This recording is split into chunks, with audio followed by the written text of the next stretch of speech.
Hi, good afternoon, and thank you for deciding to spend your Friday afternoon lunch hour with me. What I'm doing today is I'm going to be discussing a few of those things that Dr. Ram actually mentioned. And so the title of my talk is Taking a Chance, looking at gambling, alcohol use, and mental health among diverse populations. As you can tell, I kind of have a multi-focus. I'm someone who loves to research lots of different things. And so I have a wide variety of interests, and I always want to start off with disclosures of saying who's actually funded me. I am always ever so grateful to any funding agency who gives me some money to actually do some research and actually investigate the things that I'm very, very much interested in. I also want to acknowledge and say thank you to a large number of people. What I am going to do today is kind of represent a whole bunch of stuff, and I should let you know that while I'm going to say me, I really mean we, because it really takes a village in order to help me get through research. So that includes pretty much the people in the center, which is the Center for the Study of Health and Risk Behaviors that I've worked with for a number of years. Over onto your left, Dr. Clayton Neighbors, who used to be part of our center, is now at University of Houston. The former friend and colleague, Dr. Alan Marlette, who ran the Addictive Behaviors Research Center in the Department of Psychology. Over on the right is Dr. Linda Calge, who actually is my colleague and co-mentor who worked with me in the work that I did in Vietnam. And then right below her is the research staff that both the American and the Vietnamese people that worked with me on the Vietnamese research that I'm about to share with you today. I also want to thank Dr. Ryan Kimmel, Sharon Rom, and Stephanie Guarano from our department who actually asked me to give this grand rounds today. And so you can either thank them later or you can blame them for anything that I might say that upsets you. So quickly going over an overview of what I plan to talk about today, I'm going to go over a little bit of gambling. What is gambling? Kind of just make sure we're all on the same page. I'm pretty sure everyone knows what it is, but just how we define it and how we use it. Then I'm going to dive directly into kind of college student gambling and look at a prevention study that we were working on. I'm going to tell you what I did for one of my summer vacations, which was to do some research actually in Vietnam, looking specifically at gambling behavior. And then finally, I'm going to shift gears and actually talk a little bit about my most current research project, which is actually looking at veterans who are returning into academic settings from Iraq and Afghanistan. So gambling. Gambling is defined as something placing something of value on an event that has some sort of inherent risk or chance of the outcome. And the idea is that you're going to get more than what you put in. So primarily, if I put a $5 lottery ticket, I'm hoping to win $100 million. But there are other things that people wager on besides cash. There are things like cars and homes that you hear about. Indecent Proposal, which is a great movie where a man actually decides to wager his wife. Those kind of things, while do consider being gambling, in our research studies, we actually specifically talk about just the amount of money that you place at risk and not those other things in which you might be wagering with your friends or colleagues.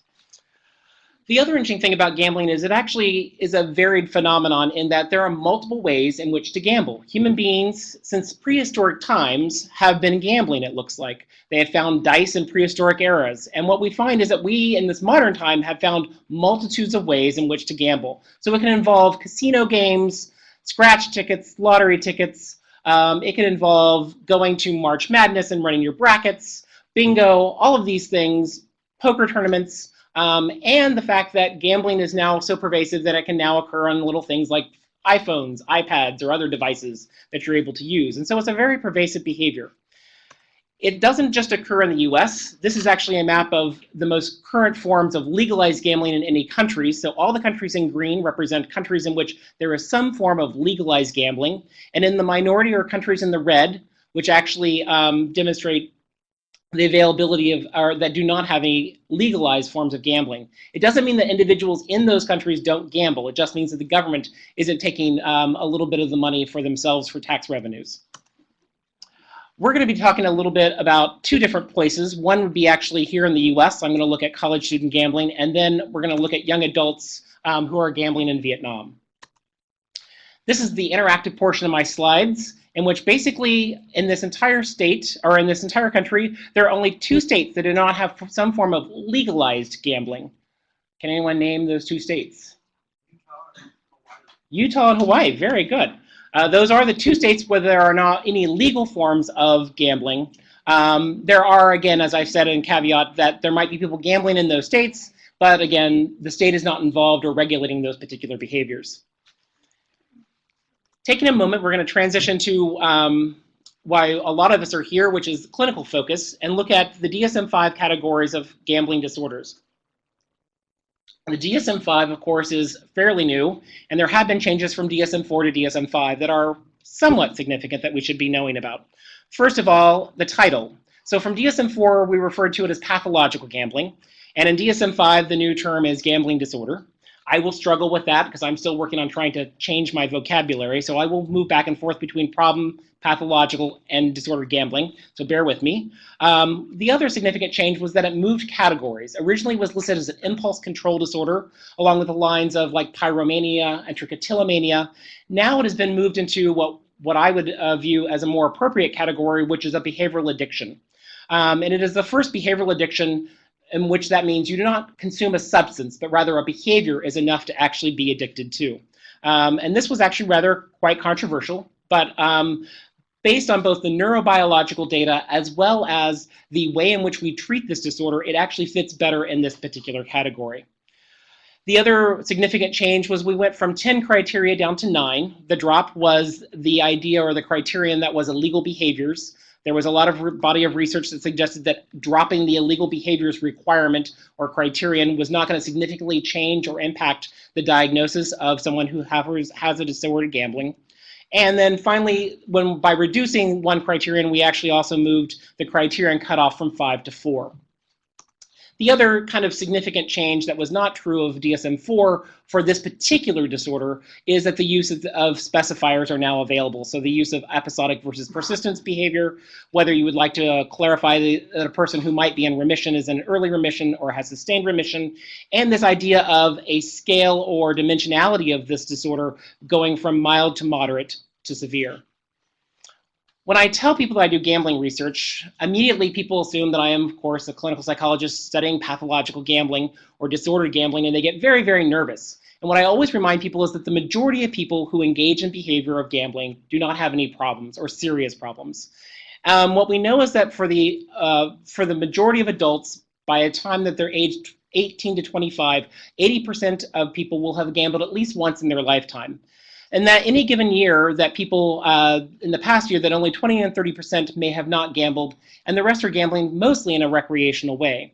It's the subclinical population. So these people who are, I would say, on the DSM-4 or the DSM-5 category are maybe hitting 1 or 2 on the diagnostic criteria, but don't meet full criteria for disordered gambling. And then those who actually meet the diagnosis of disordered gambling.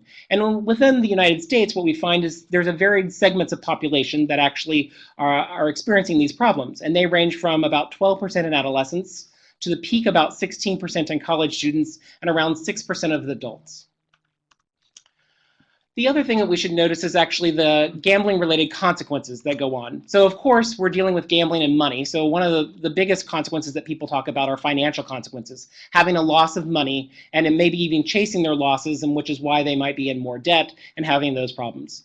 There are also work and academic problems. So we see individuals who are suffering with this disorder experiencing missing out on work, not going to work, or also not going to classes or having academic problems related if they're students.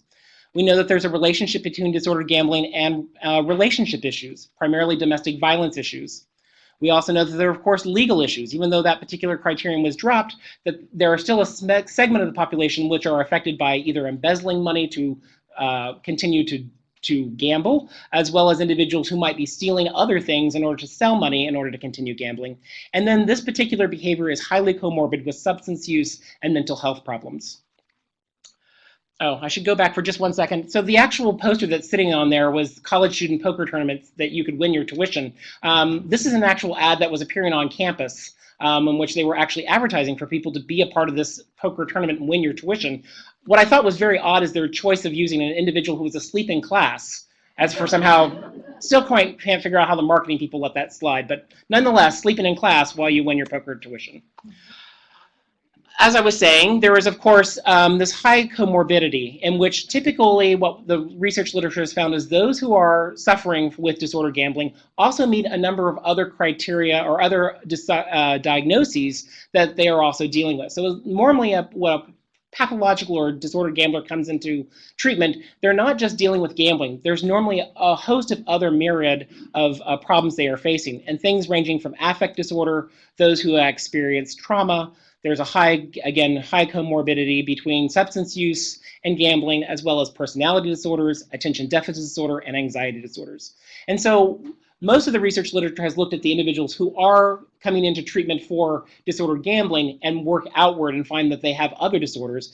I do want to recommend that people who are here doing clinical settings, that if you are dealing with trauma-based clients or definitely substance use-based clients, you might want to start thinking about assessing for problem or disordered gambling, as most likely those problems may or may not be being discussed and yet still be comorbid with these individuals.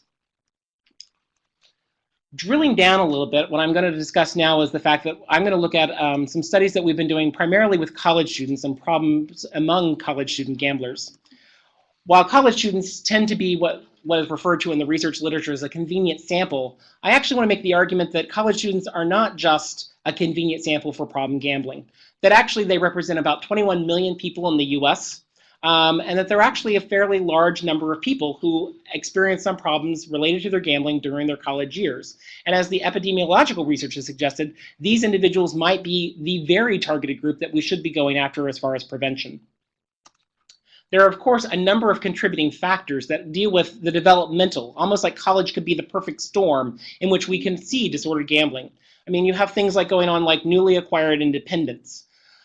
This particular population is very good at accessing cash and credit. Novice to money management.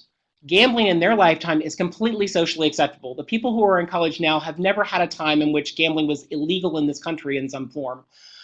You also know that gambling is widely available. And gambling is very reinforcing. It's reinforcing in two ways. One, it's fun to hang out with your friends and have games and possibly win money. There's positive reinforcement. And it also can be negative reinforcing for those who might be socially anxious or depressed. It might be a way to escape from their already existing problems as a way to get away from their other symptoms. Well, I've rambled on quite a bit. There's actually a guy who actually probably sums this up much better than I ever could, which was actually Chef from South Park, who said, "Look, children, this is all I'm going to say about drugs. Stay away from them. There's a time and a place for everything, and it's called college."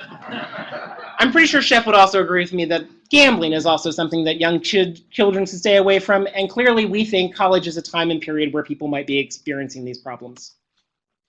One of the very first studies we ever did was trying to understand the motives of why college students gamble. So what we decided to do in this particular study was actually ask people in an open-ended way and then coded their responses to figure out what were the motives or why they were gambling.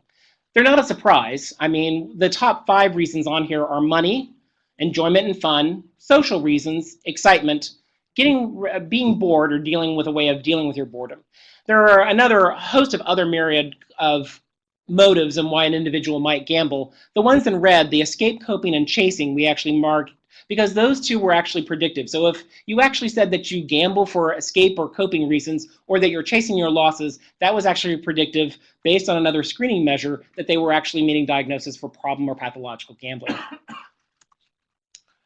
We also know from the research literature there's a number of host of risk factors, and risk factors are reasons, events, or traits that increase the risk of a young adult engaging in a problem behavior, including problem gambling. And there are many reasons why young adults may develop problems, and further research is warranted with all of these particular groups. I also bring this to bring a conscious awareness that if you're dealing with any of these particular populations in your own clinical settings, that these individuals might be, again, a reason you should be assessing for problem or disordered gambling within your clinical setting. We also know from our own studies that, yes, sir. No, yeah. Quick question. I just noticed that you said, that risk factors, gender, and yet a few slides before that, I saw 54% women. That was the number of women who were actually enrolled in college. Sorry, I didn't mean to confuse you. Yes, men, so the research on gender, to look specifically, is that men seem to come to gambling at a younger age and actually engage in gambling both frequency, quantity, and problems more than women until about later years. This is very similar to alcohol problems that we see in women, that it's almost a telescoping effect in which older men or older women actually start to have gambling problems a little bit later in life. And then they actually reach severity that's comparable to men their age when they get older. Does that help? And also I should clarify, Greek affiliation means members of fraternities and sororities, not people from Greece. So as I was saying, there's college student gambling consequences. These are not, again, a surprise, but again, what we wanted to look at was what were the things that people were saying they were having problems with. Again, those who were meeting criteria for disordered gambling had higher reports of alcohol use, poor academic performance, more mental health, primarily depression and anxiety, and greater symptoms of suicide ideation and severity, and completion of suicide. This is a group of individuals who, when they are at the most severe end, are looking for ways to relieve themselves, and sometimes suicide is the one way that they think about doing that. The reason I bring all this up is because the Institutes of Medicine in 1990 did this really nice job of trying to, again, capture the idea of what should we do for these particular populations. And of course, a lot of people here are very familiar with this particular model.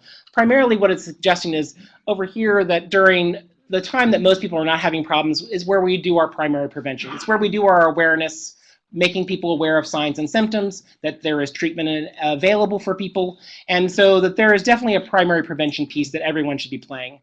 What I am most interested in as a researcher is developing and actually testing the efficacy of brief interventions, this idea in the middle that some people who are starting to have mild to moderate to even to the severe end are experiencing problems might be in need of actually having some brief intervention as a way to deal with this. And then, of course, the Institutes of Medicine says they're a specialized treatment. I will say that in my own population of disordered gambling college students, even if they meet diagnosis of disordered gambling, they're not more likely to actually seek treatment. And so to be honest with you, we include them in our own sample of prevention studies because they actually do find that that is helpful in mitigating in some circumstances of their problems. So I keep referring to gambling prevention. I should probably define it earlier, but nonetheless, in case you were just wondering, prevention is primarily this idea that we're going to be able to avoid, reduce, or change the trajectory of an individual who seems to be on a path of having some problems. And Jeff Deravinsky, who's been doing adolescent research with problem gambling, is one of my heroes and idols, so I just had to put a quote in there for Jeff. But let's really talk about these brief interventions I keep talking about. So brief interventions are fairly a new phenomenon in the research literature, but they have been found to be very effective. Brief can mean brief as short as 10 minutes, and some people have defined brief interventions as long as 4 sessions of like psychotherapy, of a CBT-based intervention. They typically involve some sort of screening to identify individuals who are experiencing some problems, normally in the mild to moderate range. Most brief interventions are grounded in a cognitive behavioral and or in a motivational enhancement, this idea of figuring out what would be their own reasons for changing a behavior, and then trying to correct that problem. And finally, there is a large body of research literature suggesting that the efficacy of these brief interventions work very well for college student drinking, as well as an emerging literature of the efficacy for disordered gambling. When I say brief interventions, I mean it could be a whole host of things in which people are trying to do. So what I try to do is break down the components of what a brief intervention could contain. And in some cases, there is now dismantling studies where we're just testing one particular component compared to a whole host of others and seeing if those particular components in and of themselves are powerful enough to change individual behavior. I'll caveat this, I don't have a slide, but I can primarily tell you that this idea of personalized normative feedback has been found to reduce people's behaviors, at least regarding drinking, among college students. And that's one of the components that we have. And there actually is a host of multi-components, such things like identifying behavioral patterns, talking about the likes and dislikes of why you engage in a behavior, looking at their reasons or cognitive reasons of why they engage in a behavior. There are a host of these things. Primarily what I was most interested in and what I'm going to talk about next is actually this idea of protective behaviors or protective behavioral strategies. And protective behaviors are primarily strategies that an individual tries to utilize in order to reduce some consequences related to their behavior. The best example I can always find is condom use. So an individual who wants to engage in risky sex or just sex in general, but wants to mitigate the effects of pregnancy or an unwanted sexually transmitted disease is told to use a condom, and they were able to do both the behavior and protect themselves. This is the idea that we came up with, was wondering, could we come up with behavioral protective strategies for those who engage in gambling? And what would those be? So in this particular study, the project I termed No Limits Project, the purpose of the study was to develop a measure of protective behaviors among gambling, and then to examine the relationship between gambling and protective behaviors. So first you had to come up with scale development. So primarily what I did was sit around my office one day and try to come up with as many possible ideas I could think of why or what things people do in order to reduce the problems they would have with gambling. So I based this off the CBT literature, the treatment manuals I've read, and actually the clinical experiences of working with college students and what they've told me works and doesn't work when they're trying to reduce the problems related to gambling. Originally came up with 23, what I thought were great ideas, and then I got about 4 other experts to read through those ideas and basically whittled them down to about 16 items that we felt were really kind of the behavioral protective strategies that an individual may engage in. Then we gave the survey to a host of people, and this is the directions we asked them to read and then rate from a scale from 0 to never. How often do you engage in these particular personal behaviors when it comes to gambling? There are a couple of different measures. We measured gambling frequency, how often people gamble, gambling quantity, how much they spent or lost while they gambled, and we used the South Oaks gambling screen, which is a widely used gambling screen which taps kind of the dimensions of problem or disordered gambling. Originally, the sample had over 4,000 undergraduates who completed a web-based screening and the survey. And then we actually took those individuals, about 2,000 of them that actually had said they had reported any gambling in the past 6 months. Because in order to use a protected behavior, you have to engage in the behavior. So we figured out that about 48% of the sample had engaged in gambling in the past 6 months. And we decided that since we had about 1,922 people, that was enough that we could actually split the sample even further and actually run both an exploratory and a confirmatory factor analysis on this new measure. And that is what we did. We ran an exploratory factor analysis in which what we found was that these 16 items kind of broke into 2 halves. The first half we labeled kind of harm reduction strategies, and the second half is more of the avoidance strategies that individuals have. Primarily the harm reduction strategies were, if I'm going to engage in behavior, I'm going to try to set a budget, set a time limit, those kind of behavioral strategies. And the avoidance factors were typically things that I try to do in order to avoid or not even go to gamble at this point.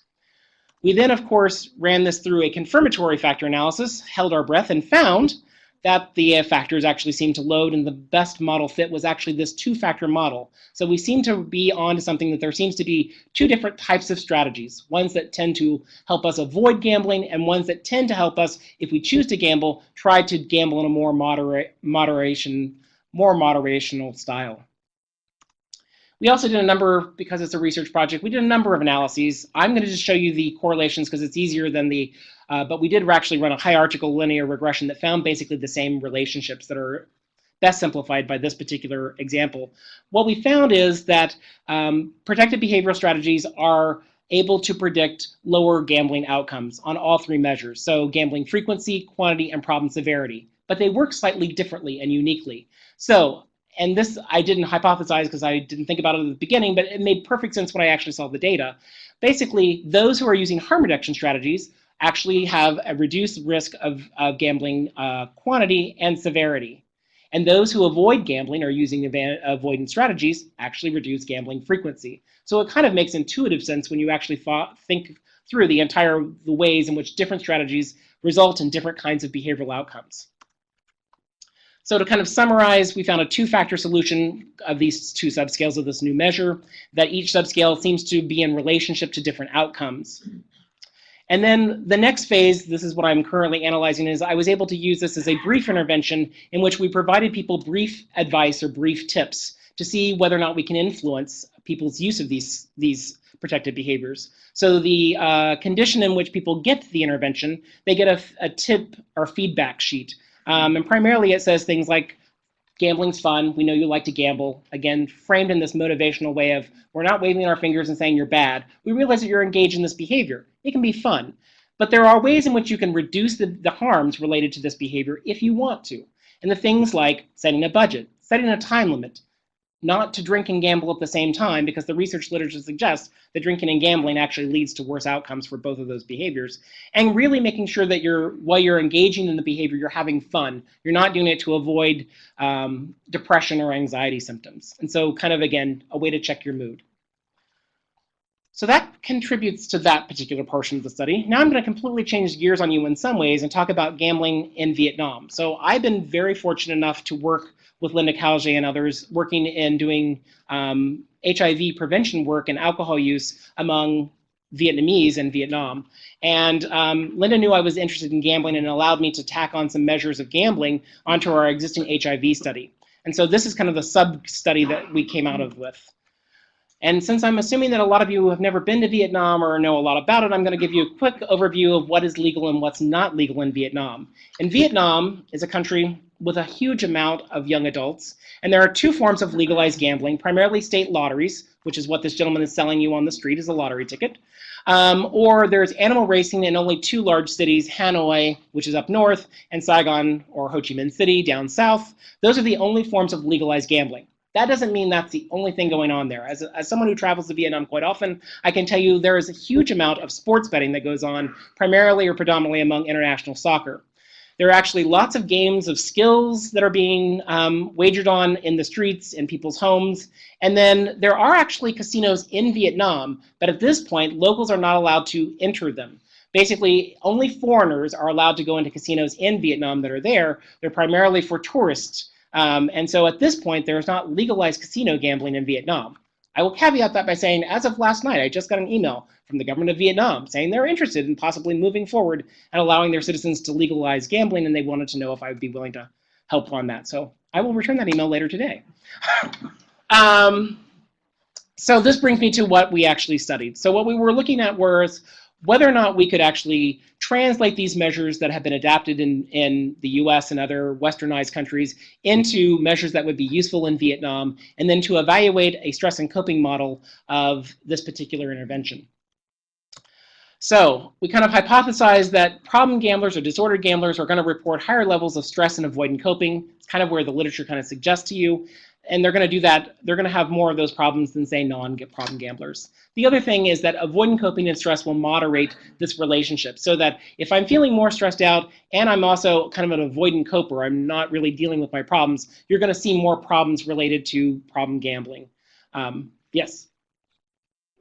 In case you were about to sit. Yes. Oh, you want to know what that is? That's cricket fighting. That's what I thought. Yes. So this is actually a traditional form of betting that goes on in Vietnam, especially around Lunar New Year, which was in February this year, in which they actually train two crickets to fight each other. And they actually will paint one with one color so you can distinguish between the two of them. And then they proceed to, and they get them aggravated, and they proceed to let them fight to figure out which one is going to be the dominant cricket. And whoever bet on the either red one or the white one is the one who wins. Winning means that the actual other cricket dies. So, yeah. Oh, I'm sorry, yeah. It's a different culture. This is the things that you do. So we again had measures of gambling. We used the Southos gambling screen that we modified for this particular population, and I'll explain a little bit of how we did our cultural adaptation. We also took the measure that we had developed for college students to measure their gambling problems and adapted and translated it. There was translation and back translation, so we actually had local Vietnamese go through all of our measures and translate it. We then took our measures back to the US and actually had a Vietnamese who had lived in the United States for close to 25, 30 years. He actually back translated it, and then we made sure that the measures still retained their qualities that we were looking for to make sure the constructs were still being kept. I'll just remind you again that this is a gambling continuum in which, again, we use the SOGS. The SOGS is a nice gambling screening measure because it actually has clear cutoff scores that have been kind of related to the disordered gambling. So someone who scores a 3 or greater on the SOGS has typically been called a disordered gambler in that they're experiencing some problems. Howard Schaefer and them call them at-risk gamblers, so they're people experiencing some problems but not maybe the full diagnosis, whereas people who are level 3 or a probable pathological gambler are actually experiencing the more severe realms of disordered gambling. As I mentioned, we had to culturally adapt our measure, so the SOGS has a gambling frequency asking you how often you engage in these types of behaviors. We had to modify that for things, so the things in red are things we added or deleted. Bird, chicken, cricket, and fish fighting were all things that actually happened in Vietnam, so we added those, and we took away casino gambling because at that point they were not able to legally go into a casino. We also had our measure in our HIV population research that we've been doing, had already adapted measures for both a perceived stress and avoidant coping scales. So here we are in Vietnam. Primarily, our research actually takes place in about the central area. It's called Nha Trang. It's down here by the beach. This area right here. It's a great coastal town. It's also great if you can get that work because I literally took a bicycle every day and drove along the beach to get to the office to do my work It's a gorgeous country. It's wonderful, wonderful, wonderful. I cannot say enough about how much I love Vietnam. And primarily what we also find is that we had 6 health communes. So this is how the system is distributed or broken up into. We had 3 that were considered kind of rural areas in which we were dealing with, and 3 that were more urban areas, populations. And then through the health commune system, we were able to contact the young adults that we were able to get into our study. We had 880 people, only 13 were missing gambling data. Again, the majority of people were, or slightly majority was female, was pretty much balanced. And the age range between 16 to 24-year-olds were invited to be in our study, and the mean age was 20. When we ask about their gambling in the past 6 months, what we find is that 53% had said they had gambled in the past 6 months. Our measures, I primarily put this up here just to show that our measures were still reliable. So those who are familiar with Cronbach's alpha, the last row there is scale reliability. You want to be as close to 1 as possible without going over. And primarily that's where we were. So actually we felt like our measures were actually fairly reliable for this particular population. These are the different behaviors based on the SOGS frequency items of what people were able to endorse, and they were able to endorse more than 1. So there were individuals who did more than 1 behavior. So it doesn't actually equal up to 100%, but primarily these are the most prevalent forms of gambling. And what you would expect, lottery tickets being bought, which actually can be bought by anyone. They don't actually have an age restriction. So 16-year-olds can buy lottery tickets there. As long as you have the money, you can buy the lottery ticket, all the way up through cards. The lowest thing being dice games that people were playing on. Based on the SOGS categorization that's been used, what we found was about 47% were considered non-gamblers. 1 to 2 were considered social gamblers, or about 30%. Those scoring 3 or 4 was about 14%. It's a little hard to read, but it's 14.1%. And the greater than 5 actually is probable pathological gamblers represent about 10% of the population in our study. So what this meant was about 23.6% were disordered gamblers, or about 24% of the population that we had in our study would meet criteria for disordered gambling. And as we hypothesized, we were correct that disordered gamblers, those who are in the light blue compared to the dark blue, the light blue is disordered gamblers, actually were statistically higher on youth, were having some problems. I went through the research literature just to do a comparison. There's not really a good sample to compare to in the research literature in South Asia on this, and there's no other study I could find that had been done in Vietnam to give us a prevalence rate to start off with. So what I was able to find was Nancy Petrie had conducted a study of immigrant Vietnamese in refugee populations and found that the rate of lifetime problem gambling was about 60%, which is extremely high. Yes. And there's not been a follow-up study, but that really should be checked out because that seems like a really high rate. So we're not as high as 60%, but at the same time, when we actually compare those individuals to, say, similar age Asian Americans in our own college student population, that rate was only 12%. And so we think this rate is actually higher among the Vietnamese in Vietnam than among our own students here at the US who are of similar age and of a similar ethnicity. And I'm going to summarize kind of the perceived stress and avoidant coping because it worked out for the most part, but it got a little complicated at the very end because there was a 3-way interaction. Trying to summarize a 3-way interaction is not the easiest thing to do, but I'm going to basically try to give you the take-home message. Primarily, we were consistent with our descriptive results. The gambling frequency, perceived stress, and avoidant coping were uniquely and positively related to gambling outcomes. We also found a 2-way interaction working the way that we expected, that gambling frequency and gambling problems are stronger among participants who are high in avoidant coping. So if I'm an avoidant coper, if I'm trying to avoid my problems, gambling seems to be a way in which I do that, and that seems to be predictive. And then finally, testing the full stress and coping model, what we found was a very interesting 3-way interaction that indicated that moderating effects on avoidant coping on the relationship between gambling frequency and gambling problems varied as a function of perceived stress. Primarily that those who are on lower perceived stress actually had higher frequency and problems compared to those who are on the higher stress. There seems to be something that at some point when you're an avoidant coper, the stress no longer seems to be driving kind of the behavior. It could be a ceiling effect, but it's something I would like to eventually go back in and investigate. The last picture I will actually tell you is an actual sign that appears in Vietnam. This is their prevention messaging.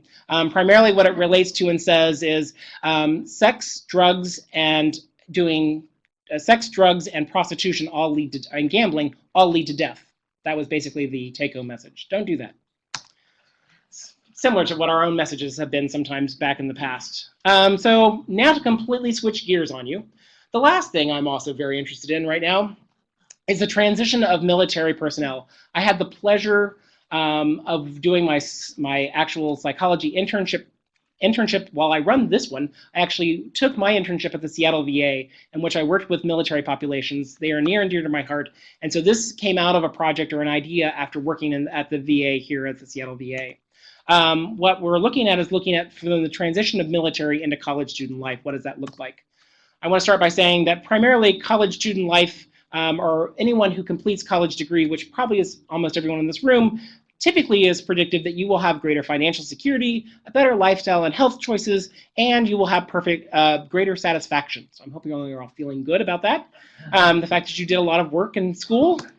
I also want to make you aware that the 9/11 GI Bill, which is primarily the instrument in which people are able to return to college, or the benefits we give military personnel to return to college, that there have currently been 2.6 million men and women who have served in Afghanistan and Iraq. That a lot of those individuals actually join the military in order to afford college. This is their way of going to college. We anticipated there was going to be a 30% increase after 2009 when the first GI bills went into effect. And what we have right now is over 100,000 people as of 2009. And as of 2014, more than 1 million veterans have utilized their VA educational benefits.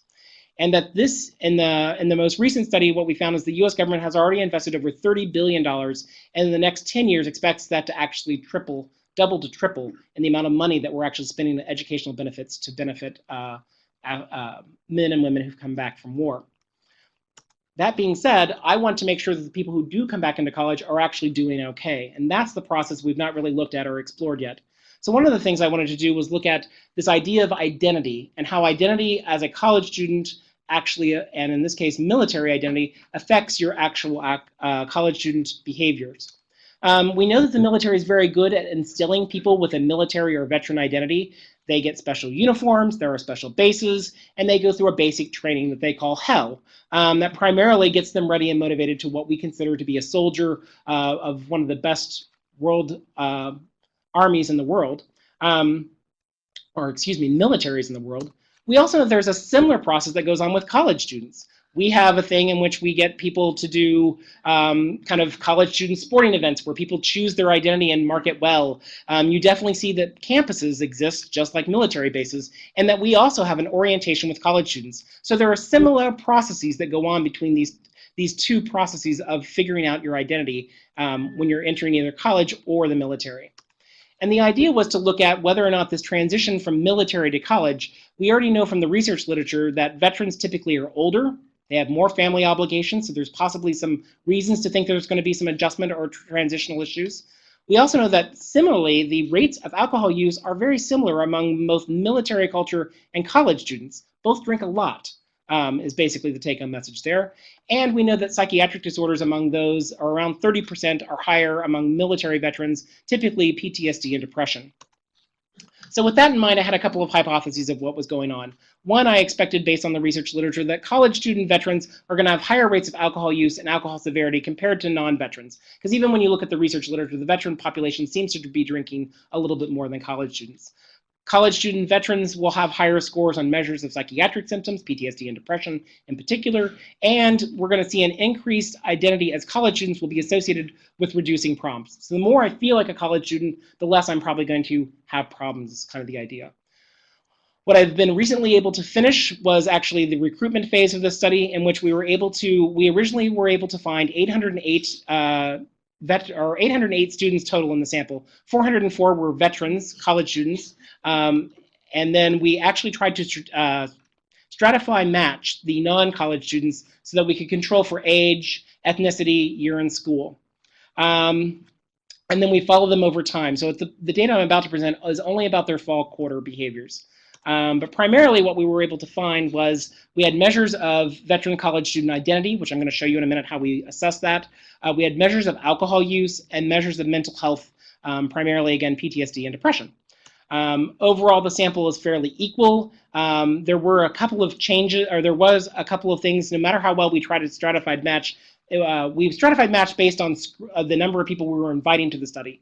The people who actually did the study always comes up slightly different, so despite my best interest, I was not able to get a perfect stratified match sample. What instead I found was that there were more females in the non-veteran sample, that the class standing, the lower classes of freshman and sophomore were more likely to do our survey than the veterans, who were typically junior seniors.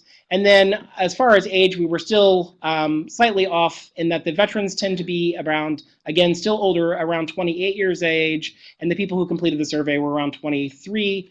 But I will caveat that by saying we can control for that statistically, but also this is not your typical college student. So these are not young college students. These are 23 to 24-year-olds. How did we assess identity? I found a measure from my good friend Clayton Neighbors, and social psychologist, who looks at identity assessment. And what we ended up doing is asking a series of questions, asking people to tell us how closely they identify with one of three categories. The first one was, how often do you feel like a college student, or a UW student in this case? How much do you identify with that particular identity? And you could see the circles, and basically the more overlap is the higher the score. We also asked both groups, how much do you identify as a military veteran, and how much do you identify as a college student veteran? Wasn't sure which term would be most useful, so I wanted to ask it a couple of different ways to make sure we had captured the right group. What we found worked well for self-identity groups, and what you kind of expect is that non-veteran students who are represented in the red bars, those individuals reported feeling more like a college student than veterans did. And when asking both college students and non-veterans if they felt like a military veteran or a college student veteran, you find that significantly the veterans answer correctly, that they feel more veteran-like and more college student veteran-like than non-military or non-veterans. What the surprising result was that there were absolutely no differences on almost any of my outcome measures. And as Dennis Donovan, my friend who runs the ADAI, says he's made a career on null results, I'm hoping to follow in those footsteps. Basically, what we found were no significant results on the alcohol use. I will say that their audit scores and other measures of alcohol use are high, and so they're not without merit of looking at, but there are no significantly differences between the two groups. Similarly, what was really surprising is that there were no significant differences in their psychiatric measures as well. This particular group of veteran college students were not any more likely to report PTSD or depression symptoms than their non-military veteran colleagues. I have some ideas of why that might be, and I'm going to delve into this a little bit more in our data. But there was one thing that we did find that was, I thought, of most interest, and especially as a prevention researcher, where we might be headed next. Primarily, the PCL is a measure of PTSD symptoms. And what we found was that college student moderated this relationship. So the more I felt like a college student, both groups actually report less PTSD symptomatology. What was even more interesting is that effect is stronger for military veterans. So the more a military veteran felt like a college student, the less their PTSD symptoms they reported at this particular time. So again, a very interesting finding. We're going to dig more into this data as well, but also this idea that this might be a way in which we can start to try to figure out what processes can we do to increase a military veteran's identity with the school or institution they're at. So in sum, there were no group differences on alcohol use or psychiatric symptoms between college students, veterans, and non-veteran college students. Relative to non-veterans, veteran college students do not strongly identify as your typical college student. But those who do, those military veterans who do, were associated with fewer PTSD symptoms for both veterans and non-veterans, but that relationship is stronger for veterans. So of course, this moves me into where I would like to go kind of next. I want to, of course, expand this to a wider population of looking at college and universities, as well as community colleges. This was only a subset of sample of individuals on a 4-year institution. We would like to actually get a stratified match sample that works well to allow us to make these comparisons, and then really to explore this idea of college student identity and protective factors. What is about a college student identity that actually seems to be protective, and what is the processes required to actually increase one's identity with their institution? Believe it or not, I was worried that I wasn't going to make it through the 76 slides I had for you. I luckily did, and still left time for questions because I talk fast. So now you can ask me questions and I will try to slow down.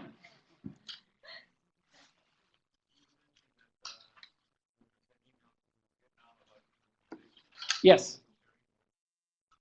Oh, well, I was, so again, as Dr. Rom mentioned, I'm a member of the two nonprofit organizations. One is the Evergreen Council on Problem Gambling. It's our local council here in Washington State that primarily works with this issue. And then I'm also a board member of the National Council. So this came from my association from the National Council. The executive director got asked, and he also knows I do gambling research in Vietnam, and forwarded the email and said, we also want you to be a part of this too. My idea is to start just seeing where they are. I know that the casino, so while I said Vietnamese can't gamble in casinos, I actually read the Vietnamese news, and literally last year they rounded up about 23 individuals who were illegally in a casino that they were not supposed to be in as locals. And so I know that there are locals probably actually gambling in casinos, even though they're not supposed to. I'm worried about this.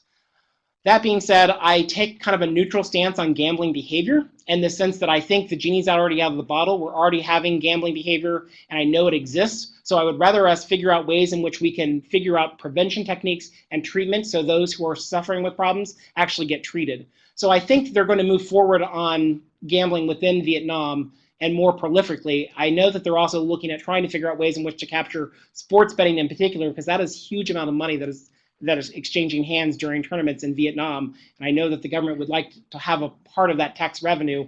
And I'm hoping to convince them if they're going to take parts of these tax revenues to then put them towards prevention and treatment of their own people.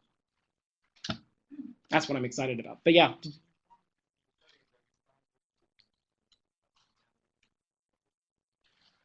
There is some evidence that suggests that machine gambling for some individuals seem to be more problematic. There was a real controversial and yet sexy way of referring to it that slot machines or video machines were the crack cocaine of gambling. Yeah, get you headlines when you say crack cocaine of gambling. And so there's been research to suggest that that is true, that there seems to be some evidence to suggest that, and yet there's others who say, well, that's not true for everyone. So it's probably a moderating variable that some individuals really have a hard time escaping from the machine games. Primarily, the machine games are designed to keep you playing. So there's all sorts of elements of video games connected to them. They're very alluring in some ways. Yes. Are you interested in the increasing prevalence of games for mobile devices with in-app purchases that are really made to?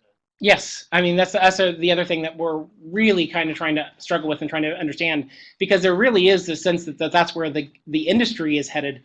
I can even say that right now, politically, what's going on is there is a discussion about whether or not we're going to allow internet gambling in this country. Currently, internet gambling in this country is illegal. Anyone doing it actually is breaking laws, but there is a movement afoot to try to actually increase or allow legal gambling here, and there's actually a fight within the industry about whether or not they want that or not want that. There are some who don't want that because they have brick and mortar casinos and aren't interested, but the games themselves, again, because people deal with them at such a young age, they appear on Facebook, and there's like Farmville, and there's all sorts of interactive games in which gambling itself is not technically there, but you can buy things in order to continue gambling, or to continue the game. And that's where it's like it's morphed into things other than what we traditionally call gambling. And my understanding is they've actually used casino people as consultants to develop those games. Yeah. Yes.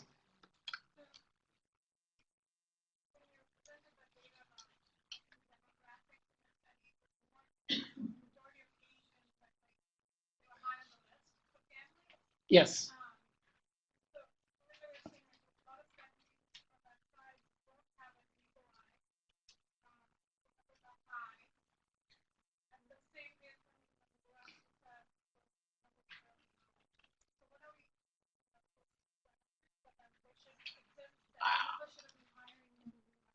Well, actually, I think it's probably partly social cultural. So Vietnamese and a lot of Asian cultures actually incorporate the idea of risk and luck and testing those risks and lucks and luck normally on a very low level, but they now have the ability with casino games and others to test it at a much higher level. It's actually socially acceptable to gamble at a very young age. Again, the most thing I'm most familiar with is Vietnam. My extended family is all from Vietnam as well, so I have again a bias to this particular community. But primarily, even at young ages, you get lucky money for a pet, and then actually you then use that money to gamble on during New Year. So you actually have lots of different traditional games that are played with, and young kids are invited to gamble. And it's treated kind of the same. You either win or lose. It's kind of like when my dad taught me poker and we played with pennies. But basically, if I lost, I lost. I had to learn the hard way. That's kind of the way he played. That's actually kind of the culture of how it grows up. And so it weaves into culture as well as, now whether or not there's a genetic piece, there has been some evidence that there is genetic predisposition, but not necessarily predetermined. So there's a lot of work still left to do. Gambling is in its infancy. So one of the things I was excited about is I had an audience of people who actually do huge amounts of research and think about this stuff a lot. I'd love to get more people involved. So if you were interested in gambling, come find me, because I would love to find more research that could be done. Gambling's in its infancy. We've only started doing real, I would say, productive research in the last 15, 20 years. And like Alan Marlette said, who had done 30 years of alcohol research, gambling is a field that where alcohol was like back in the 60s and 70s as far as a field of research. So if you're interested, this is a great way to get your name out there and get it named, because gambling research is not well known about. Yeah.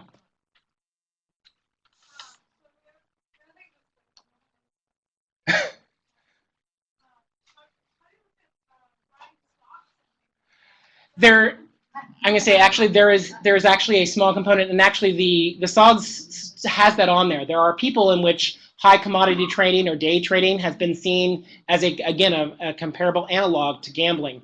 It's controversial about whether or not you want to consider that, but there are several people who have made that argument. Yes. Yeah, thank you. I'll stay around if anyone wants to talk.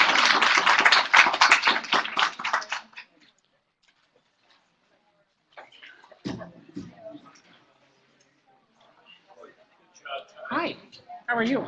Good. Oh, good. Yeah.